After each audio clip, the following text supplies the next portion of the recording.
Moltes gràcies. Visca Catalunya Lliure! Visca! La veritat és que fa molt de goig aquesta sala i bé, us he de dir que en nom de Solidaritat Catalana per la Independència estem molt contents i molt satisfets de l'acord que avui aquí presentem. Ha estat un acord que avui amb tots vosaltres el compartim i que ha estat treballat. Fa temps que el treballem. Això no ha estat fruit d'un dia i ho hem pogut fer amb tranquil·litat, com es fan els bons acords, amb la tranquil·litat d'anar-ne parlant des de ja feia molt de temps i d'anar agafant les dinàmiques de confiança que són imprescindibles. Ens heu dit molta gent, això ho havíeu d'haver fet abans, potser fa uns anys i tot, i segurament és cert, però també és cert que aquesta vegada ho fem des de l'experiència, des de la maduració com a organitzacions polítiques, després d'haver viscut tot un trajecte, i això segurament el farà més fort, el fa també més creïble i el farà també més eficaç en aquests temps que vivim, on torna a ser necessària una opció independentista nítida, clara, diàfana, unilateral i que no permeti que l'agenda política que va començar fa 5 anys precisament amb la declaració unilateral d'independència ara agafi altres camins de desviació, altres camins que no ens permetin una independència a curt termini, que és el que nosaltres volem. No som només una coalició, ens presentem a l'Ajuntament de Barcelona com a coalició, evidentment, però aspirem a representar un espai polític, que és bastant més important que una suma de sigles. Un espai polític que té unes característiques que a mi m'agradaria resumir des de la meva manera de veure-ho. Som l'independentisme que no demana permís, és a dir, l'únic independentisme viable al nostre país. Portem ja 5 anys des de la mobilització d'Arenys de Munt i 5 anys on hi ha hagut moltíssimes mobilitzacions amb milions de persones manifestant-se. Avui tenim el representant de l'ANC, el Jaume Marfany, que li agraïm la seva presència avui aquí. Un representant d'aquella entitat que ha liderat precisament totes aquestes mobilitzacions. I almenys una cosa hauríem d'aprendre de totes aquestes mobilitzacions. Una, i és que si les hem hagut de fer durant 5 anys és perquè amb Espanya no hi ha res a negociar. És perquè amb Espanya no es pot negociar, perquè si no hauríem negociat ja des del primer dia. Per això encara ens estranya, sorprenent, veure com la darrera proposta dels partits denominats independentistes al Parlament de Catalunya és que ara es volen presentar junts a les eleccions espanyoles per negociar la independència a Madrid. Ho acabeu de sentir aquests dies. No han entès res? No han entès absolutament res? O potser és que nosaltres ens hem perdut alguna cosa i hem de començar a entendre també altres coses. Espanya no negociarà res. La independència la proclamarem unilateralment.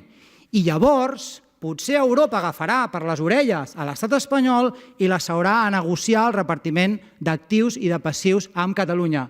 Però no ho negociarem a Madrid, això ho negociarem a Brussel·les, que és on es fan les negociacions on hi participa la Unió Europea. Per això cal aquest independentisme unilateral.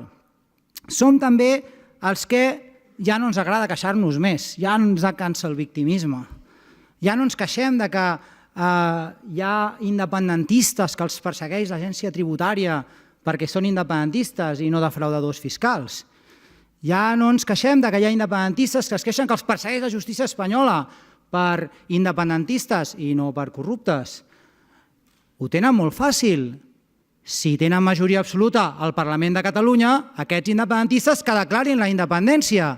I llavors ja no els perseguirà cap agència tributària pel fet de ser independentistes, ni els perseguirà cap justícia pel fet de ser independentistes, perquè ja no hi haurà independentistes a Catalunya. Ja serem un estat normal i serem un estat independent. Passem ja de la retòrica als fets, fem les coses d'una vegada per totes i deixem aquest victimisme, aquest queixar-nos, aquest anar manejant la perdiu. Som també aquells que pensem que ja no ens hem de carregar de més raons, que les raons que ja tenim per ser independentistes són més que suficients. Si n'apareix alguna altra, doncs la posarem al sarró, que aparegui ràpid perquè tenim pressa. Però no ens agrada ser buscar raons, perquè sí.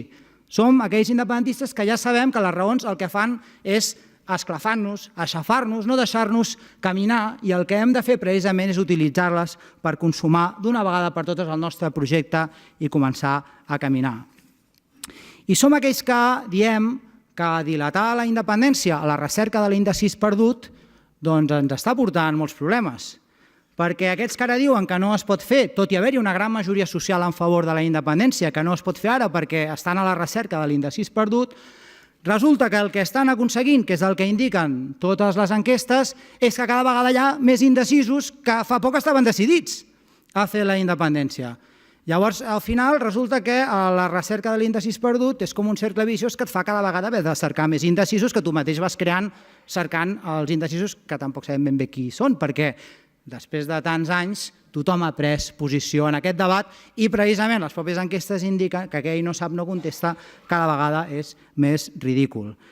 Per tant, nosaltres el que diem és que això de la independència ja està a les nostres mans, que està a les nostres mans i que el que hem de fer és gestionar-la amb intel·ligència, amb habilitat, amb fermesa, amb coherència, i com es fan aquestes coses quan estàs dominat políticament per l'estat espanyol, que és amb una declaració unilateral d'independència, que és com se li han independitzat la totalitat dels països a l'estat espanyol. Per cert, l'estat al qual més països se li han independitzat, és a dir, que en tenen molta pràctica i en saben molt.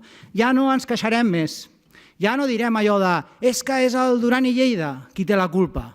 No, qui té la culpa és qui no trenca amb Duran i Lleida i l'envia a casa a fer el que faria si se l'enviés a casa, que és no representar més que ell mateix. Ja no direm és que la culpa la té Podemos o el PSC. El que els direm és no feu tripartits ni amb Podemos ni amb el PSC i dediqueu-vos a fer la feina per la qual us ha votat la ciutadania. Nosaltres som els de la DUI, sí, i som els de la unitat. Una unitat forjada, real, coherent i honesta que es fonamenta en formar part d'un mateix espai polític, que és el que millor estructura i defineix una unitat. Formar part d'un mateix espai polític. Nosaltres fem un gest per simplificar, perquè creiem que ja no li podem complicar més la vida a la gent. I, per tant, si hi ha un espai polític, que la gent el pugui votar amb tranquil·litat i la feina de parlar, de discutir, de tancar serreis, de totes aquestes costures, doncs ja la farem els qui militem i els qui realment volem dedicar moltes més hores que molta de la ciutadania a fer això. Nosaltres tenim molt clar que mentre la unitat independentista amb una sola, diguem-ne, cooperativa política, amb un sol conjunt polític, amb una llista unitària de país, no sigui possible, mentre això no sigui possible, almenys des de la meva perspectiva hem de tenir una cosa molt clara.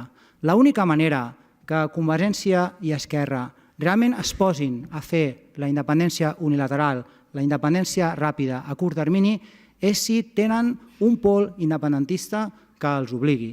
Si només depèn d'ells dos, sempre s'acaben discutint entre ells dos. Sempre acaben discutint a veure qui té més la culpa de tot el que passa i un per l'altre, al final, com que no hi ha més competència, la feina per fer. Si hi ha un pol independentista fort, no us preocupeu, tindran tanta por de perdre vots amb dos i no poder repartir-se'ls entre ells perquè van a parar a un tercer, no tindran més remei llavors de posar-se a fer la feina que tots plegats volem. Per això avui creiem que fem un pas important, un pas endavant, il·lusionats, engrescats, i us demanem que compartiu amb nosaltres aquest moment, que treballem junts fort fins a les eleccions del 24 de maig i que li donem una bona alegria al nostre país. Moltes gràcies.